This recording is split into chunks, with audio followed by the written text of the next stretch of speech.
Hi friends, எல்லோரும் எப்படி இருக்கீங்க? நல்லா இருக்கீங்களா? நல்லா இருப்பீங்கன்னு நம்புகிறேன். Welcome to our channel Nagas லைஃப் ஸ்டைல். இது ஒரு travel vlog video clips include பண்ணியிருக்கேன். கோயம்புத்தூர்லேருந்து ராமேஸ்வரம் போகிற ட்ரிப்பு. இது கவர்மெண்ட் பஸ்ஸில் தான் நாங்கள் ட்ராவல் பண்ணியிருந்தோம். புக் பண்ணிட்டோம், ஆப்லேயே புக் பண்ணிட்டோம்.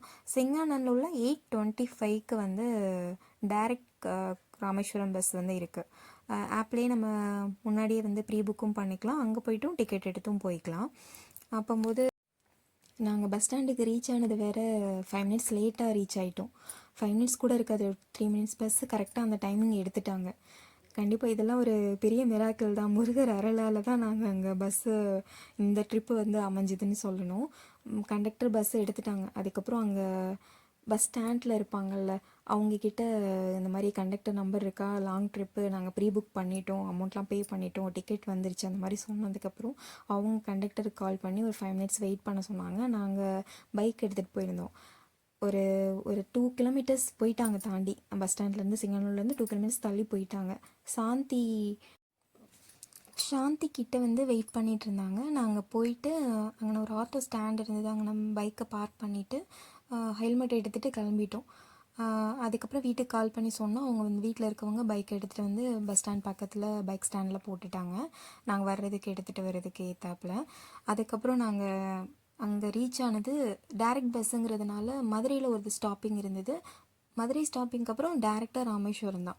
ராமேஸ்வரத்தில் 5 o'clock கிட்ட நாங்கள் ரீச் ஆனோம். செல்வி ரெசிடென்சி அப்படிங்கிற ஒரு ரெசார்ட்டில் தான் நாங்கள் ஸ்டே பண்ணோம். அங்கே அது இருக்கிறது கோவிலேருந்து 2 கிலோமீட்டர்ஸ் தள்ளி இருக்கும். அவங்கக்கிட்ட சொல்லும்போது நாங்கள் காலையில் எழுந்திரிச்சு கோவில் போகணும், அங்கே பக்கத்தில் ஏதாவது ரூம் மாற்றி கொடுங்கன்னு சொன்னோன்னா அவங்க கோவில் பக்கத்தில் இருக்க ரூம் மாற்றி கொடுத்தாங்க. நாங்கள் 5 o'clock கிளம்புனோம், கோவிலுக்கு போயிட்டோம். நைட்டுமே நாங்கள் சாமி கும்பிட போயிட்டோம், ஃப்ரீயாக இருக்கும் சாமி கும்பிட்டு வரலாம் அப்படின்னு. அப்போயுமே கூட்டம் இருந்தது. நைட்டு ஒரு 2 hours 3 hours ஸ்டே பண்ணுறதுக்கு மட்டும்தான். நைட்டு தூங்குறது கூட முடியாது. ஒரு 2 hours 3 hours ரெஸ்ட் எடுக்கிறதுக்காக மட்டும்தான் அந்த ரூம் புக் பண்ணுது. 800 கிட்ட ஆச்சு. பரவாயில்ல, வெளியில் இதை விட அதிகமாக தான் மற்ற இடத்துல சொல்லுவாங்க அப்படின்னு சொன்னாங்க. சரி பரவாயில்ல அப்படின்னு பே பண்ணிட்டு ஸ்டே பண்ணிக்கிட்டோம். ஹெல்ப்ஃபுல்லாக இருந்தது, ரூம் எடுத்து பண்ணுறது ஹெல்ப்ஃபுல்லாக இருந்தது. ஏன்னா வேறு இடம் கிடையாது, அங்கே இருக்க ஆப்ஷன் அது ஒன்று தான். அதுக்கப்புறம் நாங்கள் போயிட்டு நைட்டு 12 நாள் திருவிழா நடந்தது. நாங்கள் அங்கே கோயில் போயிருந்தபோது அப்போ ஊர்வலமும் சாமி தரிசனம் எல்லாமே நடந்தது. நைட்டு பள்ளியறை பூஜை அதெல்லாம் பார்த்துட்டு நாங்கள் ரூமுக்கு வர்றதுக்கு 11 12 கிட்ட ஆயிடுச்சு. அந்த மாதிரி ரேஞ்சில் வந்தோம். ஆனால் திருப்தியாக சாமி கும்பிட்டோம். போனோம், சாமியை சிவபெருமானை பார்த்தோம், ராமநாத சாமிகளை பார்த்தோம், அம்பாவை பார்த்தோம். அதுக்கப்புறம் ஊர்வலத்தில் கலந்துக்கிட்டோம். அதுக்கப்புறம் பள்ளியறை பூஜையில் கலந்துக்கிட்டோம்.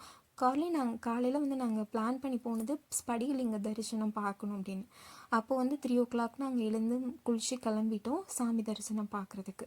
அதை பார்த்துட்டு மறுபடியும் நாங்கள் கடலில் நீராடிட்டு 22 தீர்த்தத்துலேயும் நீராடிட்டு வெளியில் சாமி கும்பிட்டு கிளம்புறது மாதிரி பிளான். ஏன்னா நாங்கள் 8:25க்கு அந்த பஸ் ஏறணும்னு சொன்னாலும் செய்யலாம். அதே பஸ் அங்கே ராமேஸ்வரத்தில் 11 மணிக்கு எடுத்துருவாங்க. அதுவுமே டைரெக்டு கோயம்புத்தூர், அதே சேம் பஸ் தான் ரிட்டன் ஆகுது. அதுக்கு ரிட்டன் வந்துடணும் அப்படிங்கிற மாதிரி தான் நாங்கள் பிளான் பண்ணியிருந்தோம் இந்த ட்ரிப்பே. அதனால் கரெக்டாக இருந்தது. ஏன்னா நாங்கள் காலையிலே தரிசனம் பார்த்துட்டு சாமி கும்பிட்டு வந்ததுனால நாங்கள் தீர்த்தம் ஆடிட்டு மறுபடியும் சாமி கும்பிட்டு வெளில வர்றது, சாப்பிட்டுட்டு பஸ் ஏறுறது கரெக்டாக இருந்தது. இந்த ட்ரிப் உண்மையிலே ரொம்ப பீஸ்ஃபுல்லாக அமைஞ்சுது. வேறு ஏதாவது உங்களுக்கு இந்த ட்ரிப்பில் ஏதாவது டவுட்ஸ் இருந்ததுன்னா கமெண்ட் பண்ணுங்கள், எனக்கு தெரிஞ்சதை நான் உங்களுக்கு கைட் பண்ணுறேன். தேங்க்ஸ் ஃபார் வாட்சிங். எல்லோரும் ஹாப்பியாக இருங்க.